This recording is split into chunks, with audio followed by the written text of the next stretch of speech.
Dan pemirsa, kita kembali tersambung dengan pakar hukum pidana Jamin Ginting melalui sambungan virtual. Selamat siang Bang Jamin. Selamat siang Mas Jason dan Mbak Widya. Jangan bosan ya Bang Jamin Ginting. Ini mengulas tentang sesaat lagi kita akan mendengarkan keterangan saksi yakni Pak RT Susi yang pada saat itu kita ingat sekali menjadi kontroversi dalam tanda kutip dan juga sampai memantik begitu emosi hakim yang mengingatkan berkali-kali bahwa bila memberikan keterangan palsu akan ada konsekuensi hukum yakni 7-9 tahun penjara. Logikanya dengan pernyataan seperti itu Susi ini akan menentukan sikap begitu ya Bang Jamin Ginting, dan tadi juga dikatakan bahwa sebetulnya memungkinkan tidak dikeluarkan dulu terlebih dahulu bahwa terdakwa atau saksi lainnya ketika Susi memberikan pernyataan nanti kepada majelis hakim. Silakan Bang Jamin. Ya, Mbak Widya dan Mas Jason, tadi sudah kelihatan waktu pertama kali sidang ada hubungan relasi yang kasat mata kita lihat Susi langsung menyatroni ya atau nyelonong begitu masuk ke pada tuannya ya, yaitu Ibu Putri dan juga FS.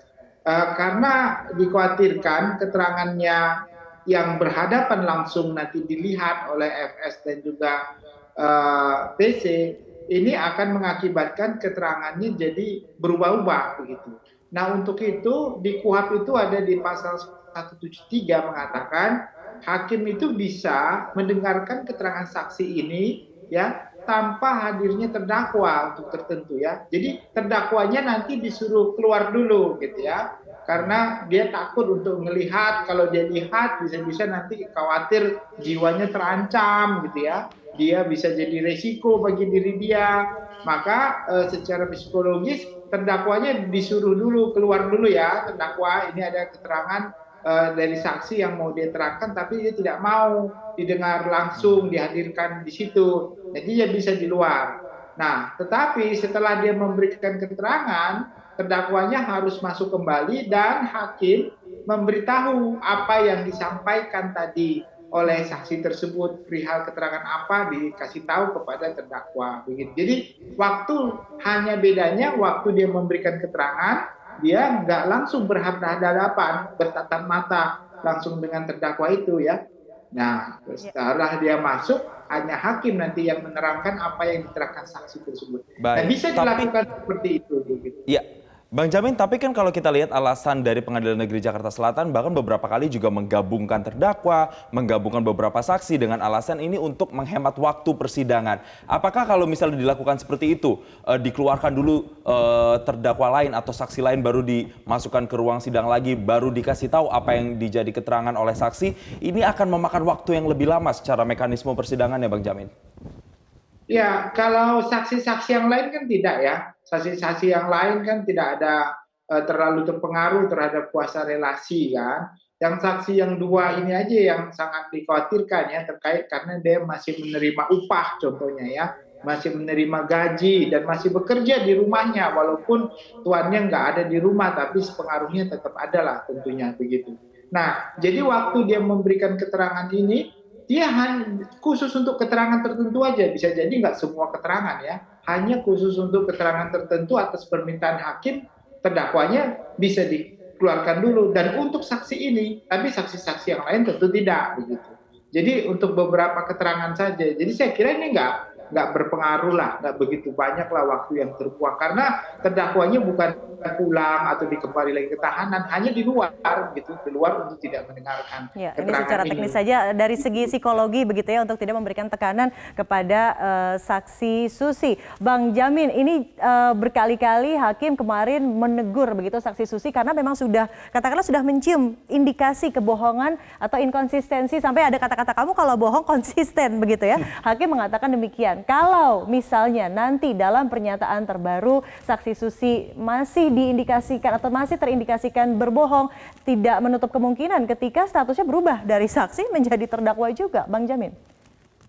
Ya, itu aturan hukum memang mengatakan begitu ya. Di pasal 174 itu dikatakan kalau saksi memberikan keterangan yang diduga keterangan itu palsu dan hakim atau jaksa sudah mengingatkan dia untuk memberikan keterangan sebenar-benarnya tetapi dia tetap bersikukuh untuk memberikan keterangan yang palsu tadi, maka hakim bisa memerintahkan kepada jaksa penuntut umum untuk menahan orang tersebut didasarkan ketentuan pasal memberikan keterangan palsu di bawah sumpah ya, di pasal 242. Itu bisa dilakukan. Sayangnya saya nggak tahu ini Susi ini orang yang sama sekali tidak tahu hukum atau tidak. Tapi untuk kasus yang kedua, yang pemeriksaan yang kedua ini, saya kira dia cukup mengerti begitu ya. Kalau sidang pertama mungkin karena masih pertama kali sidang, dia sudah nggak tahu ya terkait dengan adanya sanksi pidana seperti itu, atau orang lain tidak pernah memberitahukan kepada dia begitu, sehingga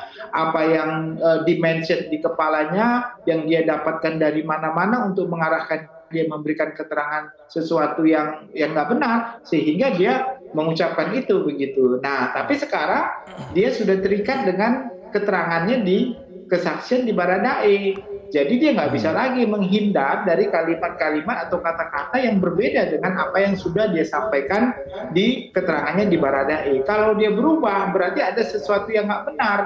Keterangan yang hari ini atau karena waktu diberikan waktu Baradae, berarti ada sesuatu yang bohong dia sampaikan. Dia juga yang menyampaikan, berarti dia ada yang palsu dari keterangan tersebut, dan itulah nanti akan dibuktikan. Saya nggak tahu ini bagaimana Susi nantinya memberikan keterangan ini, apakah tetap konsisten sesuai dengan keterangannya di Baradae atau balik lagi ke BAP ya. Nah, kalau dia balik ke BAP tentu ini jadi masalah besar saya kira bagi hidupnya gitu.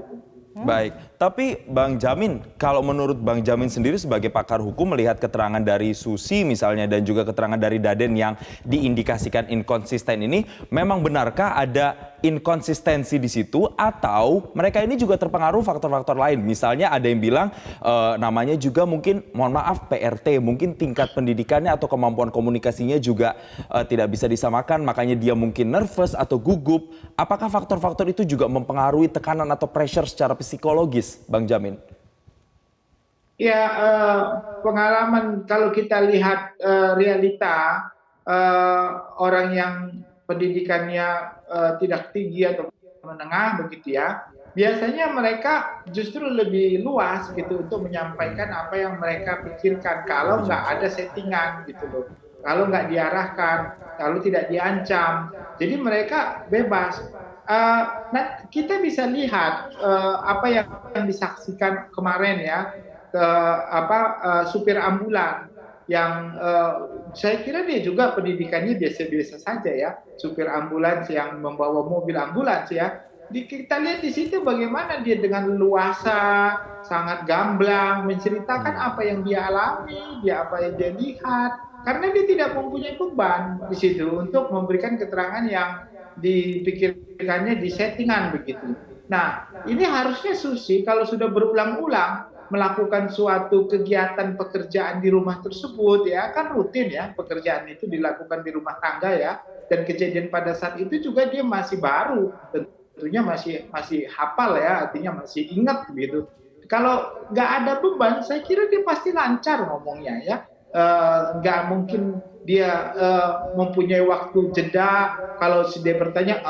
Nah, kalau biasanya kalau orang sudah ditanya masih berpikir panjang, punya waktu jeda, lalu lihat kiri lihat kanan ke atas, itu biasanya orang kecenderungannya lagi berpikir untuk menjawab sesuatu yang tepat atau bisa juga menjawab yang sesuai dengan apa yang dipikirkannya sebelumnya yang sudah disetting begitu. Nah, itu bisa terjadi gitu. Tetapi sayangnya kan karena pengetahuan dia untuk memberikan keterangan di pengadilan nggak begitu sering ya, dan baru kali ini, jadi dia bingung sendiri waktu dia memberikan keterangan sesuatu dikaitkan dengan keterangan lain, jadi goyang begitu. Jadi makanya hakim tadi dikatakan kalau bohong itu harus konsisten katanya. Karena hakim udah tahu ya, karena dia kan pengalaman dia sebagai hakim memeriksa orang kan sudah puluhan tahun saya kira, jadi dia cukup paham. sudah Jadi terlatih sebetulnya ya, melihat gestur dan lain sebagainya. Yang juga menarik Bang Jamin dan juga Jason, ingatkah pada saat itu Majelis Hakim mengatakan bahwa kamu kenapa ngomongnya seperti terbata-bata begitu? Apakah kamu memakai alat bantu dengar, bahkan memakai earpiece begitu yang terkoneksi dengan seseorang yang mungkin akan memberikan instruksi tertentu? Dalam hati saya ini apakah memang pertanyaan pancingan begitu dari Majelis Hakim, atau memang pernah ada kasus serupa sampai akhirnya hakim mengangkat atau menyinggung terkait hal pemakaian alat bantu dengar ini, Bang Jamin? Ya, saya kira itu nggak boleh kan saksi nggak boleh diarahkan. Justru kalau saksi diarahkan untuk memberikan keterangan palsu, kalau saksinya dinyatakan sebagai pelaku tindak pidana memberikan keterangan palsu di bawah sumpah, orang yang menyuruh melakukan kena pasal 55, dia orang yang menyuruh melakukan memberikan keterangan palsu juga dipidana sama dengan pelaku gitu ya. Jadi saya kira nggak ada orang yang berani untuk bisa memberikan, kalau ngasih pengarahan terkait dengan proses persidangan waktu memberikan keterangan sebagai saksi mungkin ya nanti saksi harus begini-begini. Tetapi kalau mengarahkan dia untuk memberikan keterangan palsu yang berbeda, itu resikonya apakah dia seorang lawyer, apakah dia seorang yang umum, sipil biasa, itu juga resikonya cukup besar ya. Saya kira kalau sampai nanti orang tersebut benar dikenakan pidana begitu memberikan keterangan. Perlu kami koreksi palsu. Bang Jamin, mohon maaf pada saat itu tim jaksa penuntut umum begitu yang menanyakan kepada Susi bahwa apakah kamu memakai alat bantu dengar, karena ya mengingat terbata-batanya pernyataan dari saksi Susi. Iya. Nah, Bang Jamin, selain adanya tudingan atau pertanyaan terkait dengan penggunaan earpiece, ini juga menarik adalah persidangan kemarin Richard Eliezer. Saya jadi teringat statusnya kan adalah justice collaborator. Dengan adanya saksi-saksi yang dihadirkan dengan saat ini, dengan keterangan-keterangan yang akan digali oleh para hakim, kira-kira kalau secara pemetaan ini akan lebih memberatkan atau justru meringankan Richard Eliezer sebagai justice collaborator? Ya, harusnya kalau di ketentuan pasal 10 dari Undang-Undang Perlindungan Saksi dan Korban, dia itu harus mempunyai perlakuan khusus, disidangkan secara berbeda, ya karena perlakuannya juga berbeda. Nah, kalau disidangkan dengan pihak lain, ya walaupun kenyataannya saksi itu tidak begitu relevan ya terkait dengan para terdakwa ini, tetapi dia mempunyai hak gitu, dan hak itu harus diakomodir. Tidak dengan alasan contohnya peradilan yang biaya ringan, murah, dan sederhana ya. Tapi karena status yang sudah dia sandang itu harus diperlakukan berbeda. Karena kan bahaya juga, dia sudah mengungkapkan suatu kejahatan yang lebih besar, lalu dia bersebelahan atau bersamaan dengan orang yang dia ungkapkan ya kejadian tindak pidana itu, walaupun itu sama-sama ajudan ya.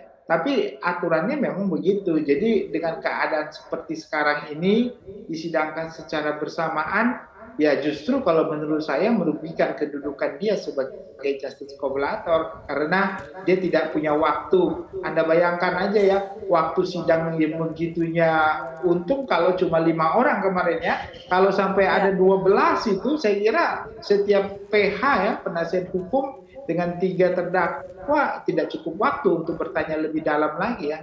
Jadi kalau menurut saya sebaiknya dipisahkan kalau khusus untuk GC begitu.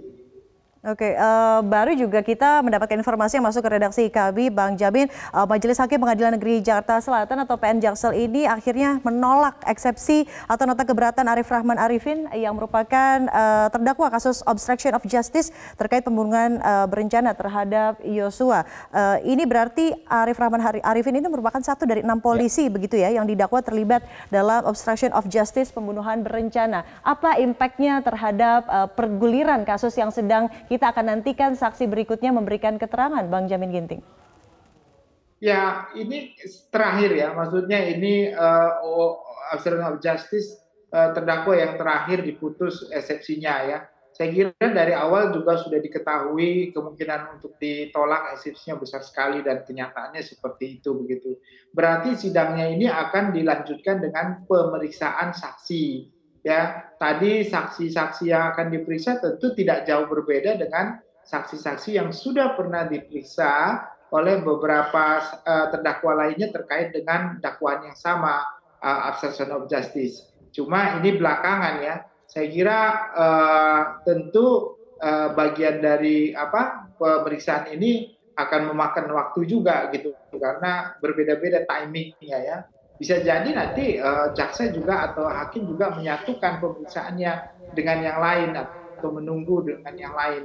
Karena menurut saya ini kan bagian yang sama ya dengan beberapa obstruction of justice yang lain. Cuma memang pemeriksaannya aja yang terakhir karena kemarin itu kalau nggak salah dia terakhir mengajukan eksepsi ya dalam persidangannya itu. Saya kira ini akan lebih lebih samalah dengan nggak jauh berbeda saya kira dengan yang lain begitu.